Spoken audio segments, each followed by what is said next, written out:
روزہ کیوں فرض ہے؟ کھانے سے روک کر، پینے سے روک کر، حلال بیوی سے روک کر اللہ کیا چاہتے ہیں؟ ہمارے اندر کیا چیز پیدا کرنا چاہتے ہیں؟ فرمایا لعلکم تتقون، تمہارے اوپر روزے اس لیے فرض کیے گئے ہیں، اس امید پر فرض کیے گئے ہیں تاکہ تم پرہیزگار بن جاؤ۔ تو روزے کا مقصد حصول تقوی ہے۔ اللہ نے کیا فرمایا؟ تمہارے اوپر روزے اس لیے فرض کیے گئے ہیں لعلکم تتقون، تاکہ تم بچ جاؤ۔ تاکہ تم، تقوی کا معنی ہے بچنا۔ کس چیز سے بچ جاؤ؟ بعض علماء فرماتے ہیں یہاں پہ ایک لفظ محذوف ہے، وہ ہے النار۔ لعلکم تتقون النار، تمہارے اوپر روزے اس لیے فرض کیے گئے ہیں، کھانے سے اس لیے روکا، پانی سے اس لیے روکا، بیوی سے اس لیے روکا تاکہ تم جہنم کی آگ سے بچ جاؤ۔ اور بعض علماء فرماتے ہیں یہاں پہ ایک لفظ محذوف ہے جو تتقون کا مفعول بھی ہے، وہ ہے المعاصی۔ فرمایا تمہارے اوپر روزے اس لیے فرض کیے گئے ہیں لعلکم تتقون المعاصی، تاکہ تم گناہوں سے بچ جاؤ۔ ہر روز شام کو افطاری کے بعد، تراویح کے بعد گریبان میں جھانکو نا، میرے روزے مجھے گناہوں سے روک رہے ہیں؟ نہیں روک رہے۔ میں معصیت اور گناہوں سے رک رہا ہوں یا بدستور اپنے گناہوں کی گندگی میں غوطے مار رہا ہوں؟ اگر گناہوں سے آپ کے روزے آپ کو روک رہے ہیں، سمجھ جاؤ تمہیں روزے کا مقصد حاصل ہو رہا ہے۔ تو روزے کا مقصد کیا ہے؟ گناہوں سے بچنا، تقوی کو حاصل کرنا، نیکیوں کا شوق اور گناہوں کا خوف دل میں پیدا ہو جائے، یہ روزے کا مقصد ہے۔ یہ روزے کا کیا ہے؟ تو سب نے روزے رکھنے ہیں، مقصد کو سامنے رکھ کے روزے رکھنے ہیں۔ وہ کیا ہے؟ گناہوں سے بچنا، گناہوں سے تقوی کو حاصل کرنا۔ تقوی کو کیا کرنا؟ حضرت عمر رضی اللہ تعالیٰ عنہ نے ایک صحابی سے پوچھا تقوی کیا ہے؟ فرمایا عمر تقوی یہ ہے، آپ جب خاردار جاڑیوں میں جاتے ہو تو آپ کیسے جاتے ہو؟ فرمایا بھی اپنے کپڑوں کو سمیٹتا ہوں، خوب احتیاط سے قدم رکھتا ہوں، کہیں میرے کپڑے کانٹوں سے اٹک نہ جائیں، میرا جسم زخمی نہ ہو جائے۔ فرمایا یہی مثال تقوی کی بھی ہے۔ ہر طرف گناہوں کے سیلاب ہیں، آنکھ اٹھاؤ تو گناہوں کے مناظر، کانوں میں جو آواز آ رہی ہے وہ گناہوں کی آواز، جدھر دیکھے گناہوں کا ماحول۔ اس ماحول میں نے اور آپ نے اپنے دامن کو گناہوں سے یوں ہی بچانا ہے جیسے بارش میں کیچڑ ہو جائے۔ ہم اپنے کپڑوں کو، سفید جوڑے کو بڑے سنبھال کے احتیاط سے قدم رکھتے ہیں، کہیں پھسل بھی نہ جائیں، کہیں میرے کپڑے کیچڑ سے گندے نہ ہو جائیں۔ یہی مثال تقوی کی بھی ہے۔ اس لیے روزہ رکھنا ہے، روزے کو اسی مشق و تربیت سے رکھنا ہے کہ میری آنکھ غلط نہ دیکھے، میرا ہاتھ گناہ نہ کرے، میرے کان گناہ نہ کریں، میری زبان گناہ نہ کرے، میرا پورا وجود گناہوں کی چھینٹوں سے بچ جائے۔ آپ نے 30 دن یہ مشق کی، انشاءاللہ اس کے بعد آپ کو تقوی حاصل ہو جائے گا۔ جو 30 دن تقوی والے روزے رکھتا ہے اس کی ساری زندگی تقوی والی ہو جاتی ہے۔ حضرت تھانوی فرماتے ہیں جو رمضان کو جیسے گزارتا ہے اس کا باقی سال بھی یوں ہی گزرتا ہے۔ جو قرآن کی تلاوت کرتے کرتے رمضان گزارے گا وہ پورا سال قرآن کی تلاوت کرتا جائے گا۔ جو نوافل کا اہتمام رمضان میں کرے گا وہ غیر رمضان میں بھی نوافل کا اہتمام کرے گا۔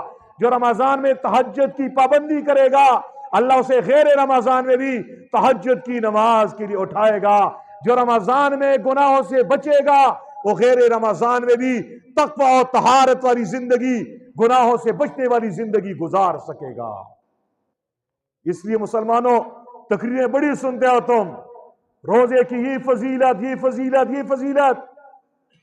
فضائل سے انکار نہیں ہے، لیکن آج کی امت فضائل سن کے ایسی امید کر بیٹھی، یقین کر بیٹھی کہ جو لنگڑے لولے روزے ہم رکھ رہے ہیں اسی کے اوپر یہ سارے فضائل ملیں گے۔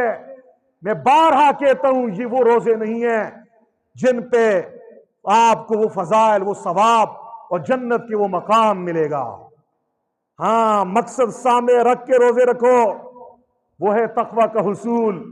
تقوی کسے کہتے ہیں؟ حضرت تھانوی فرماتے ہیں اللہ کی محبت برے خوف کا نام تقوی ہے۔ آپ کے دل میں اللہ کا ڈر پیدا ہو جائے، اور یہ ڈر نفرت کی وجہ سے نہ ہو، وحشت کی وجہ سے نہ ہو، اللہ کی محبت کی وجہ سے آپ کے دل میں اللہ کا خوف پیدا ہو جائے۔ نافرمانی سے آپ ڈر رہے ہو جیسے سانپ سے ڈرتے ہو، جیسے آپ چیتے اور شیر سے ڈرتے ہو، یوں ہی گناہوں سے آپ کے دل میں ڈر پیدا ہو جائے، اور یہ ڈر اللہ کی عظمت، اللہ کی محبت، اللہ کے پیار کی وجہ سے آ جائے، اسی کا نام تقوی ہے۔ سارے روزہ داروں کے لیے بخشش نہیں ہے، سارے روزہ داروں کے لیے جنت کی نعمتیں نہیں ہیں۔ ہر روزے دار کے لیے غفر لہ ما تقدم من ذنبہ، کہ اس کے اگلے گناہ معاف ہو جائیں، نہیں ہے۔ خاص شان کے روزہ رکھنے والے روزہ داروں کے لیے یہ انعامات ہیں، اور وہ کون سے روزہ دار ہیں؟ جو اپنے مقصد کو سامنے رکھ کر روزے رکھ رہے ہوں۔ تو مقصد کیا ہے؟ ایک جملہ بار بار دہرا رہا ہوں، خود بھی اپنے دل کی تختی پہ لکھ لو۔ گھروں میں جا کے ہماری ماؤں بہنیں، وہ بیچاریوں کو تو پتہ نہیں ہے روزہ کس کا نام ہے، روزے کا مقصد کیا ہے، ان کو بھی یہ سبق پڑھانا ہے، یہ تقریر سنانی ہے۔ وہ کیا ہے؟ لعلکم تتقون۔ اللہ فرما رہے تم پہ روزے اس لیے فرض کیے گئے ہیں، اس امید پر روزے فرض کیے گئے ہیں تاکہ تم متقی بن جاؤ، تاکہ تم معصیت سے بچنے والے بن جاؤ، تاکہ تم جہنم کی آگ سے بچنے والے بن جاؤ۔ اللہ حضرت تھانوی کی قبر پہ کروڑوں رحمت نازل فرمایا لعلکم تتقون کا تعلق بعد والی آیت کے ساتھ ہے، ایام معدودات۔ فرمایا تم پر روزے اس لیے فرض کیے گئے ہیں تاکہ تم چند دن تقوی کے گزار لو۔ چند دن تقوی کے؟ سوال یہ ہے تقوی تو پوری زندگی اختیار کرنا ہے۔ لعلکم تتقون کا تعلق جب ایام معدود کے ساتھ ہو گیا تو پھر روزے کا مقصد یہ ہوا کہ روزے 30 دن کے اس لیے فرض ہیں کہ تم 30 دن تقوی کے ساتھ گزارو، بعد میں چھٹی۔ فرمایا نہیں، لعلکم تتقون ایام معدودات میں اشارہ ہے جو آدمی 30 دن گناہوں سے بچ کر، نافرمانی سے بچ کر، معصیت سے بچ کر روزے رکھے گا، یہ مشق کرے گا، یہ پریکٹس کرے گا، یہ محنت کرے گا، 30 دن کی برکت سے وہ ساری زندگی متقی و پرہیزگار بن جائے گا۔ دیے ہیں 30 دن، 30 دن ڈھنگ کے گزارو، شان والے روزے رکھو، ہاں شاندار اور جاندار روزے رکھو، تمہاری زندگیوں میں انقلاب آ جائے گا۔ وگرنہ روزے رکھیں گے اللہ کی نبی کو اس حدیث کے مصداق بن جائیں گے، رب صائم لیس لہ من صیامہ الا الجوع۔ حضور نے فرمایا بہت سارے روزہ دار ایسے ہیں ان کو ان کا روزہ سوائے بھوکا رہنے کے کچھ فائدہ نہیں دیتا۔ یہ روایات ساری، ان پہ جب آپ نظر ڈالیں گے تمام روایات یہ بتا رہی ہیں کچھ روزے دار ایسے ہیں ان کو ان کا روزہ فائدہ نہیں دے گا، اور کچھ روزے دار وہ ہیں جن کو ان کے روزے فائدے دیں گے، اور روزے کی برکت سے اس کے اگلے سارے گناہ معاف ہو جائیں گے۔ اب میں نے اور آپ نے وہ روزے رکھنے ہیں جس کی وجہ سے ہمارے اگلے سارے گناہ معاف ہو جائیں۔ اور وہ کون سے روزے ہیں کہ روزے کی حالت میں آپ نے یہ تصور، یہ دھیان، یہ مراقبہ، یہ محاسبہ کرنا ہے کہ مجھ سے گناہ نہ ہو جائے، مجھ سے گناہوں سے کیسے بچیں گے، تقوی کیسے حاصل ہوگا؟ یا یوں میں کہہ دوں کہ روزے کا تقوی کے حاصل ہونے کے ساتھ کیا تعلق ہے؟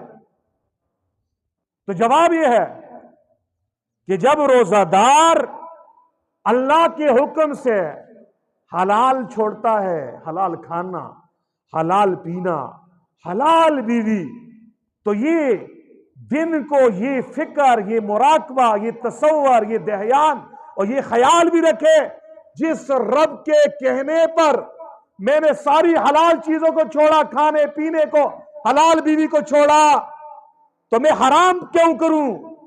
پورا دن اسی تصور سے گزارے۔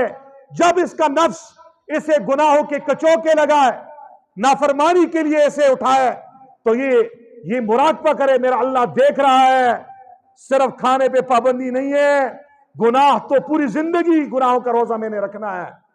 جب اس خیال، اس مراقبے، اس تصور کے ساتھ روزے رکھیں گے، انشاءاللہ مجھے اللہ کی رحمت پہ امید ہے، ہمیں تقوی حاصل ہو جائے گا۔ ہاں، حضرت تھانوی فرماتے ہیں ایک صوم صغیر ہے اور ایک صوم کبیر ہے۔ صغیر کہتے ہیں چھوٹے کو، کبیر کہتے ہیں بڑے کو۔ ایک چھوٹا روزہ ہے اور ایک بڑا روزہ ہے۔ فرمائیے جو 30 دن روزے ہیں یہ چھوٹے روزے ہیں۔ چھوٹا روزہ اس کو جو کہا، یہ وقت کے لحاظ سے کہا، یہ 13 گھنٹے کا، 12 گھنٹے کا روزہ ہے۔ یہ صوم صغیر یہ مشق ہے صوم کبیر کی تیاری کے لیے۔ صوم کبیر کیا ہے؟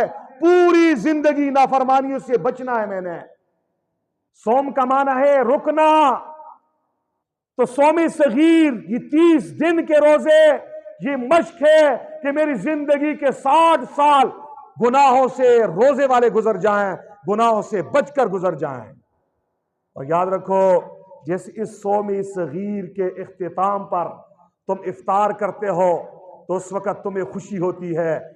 شام کو جب کھجور کھاتے ہو، چاٹ کھاتے ہو، پکوڑے کھاتے ہو، فروٹ کھاتے ہو، خوشی ہوتی ہے نہیں ہوتی؟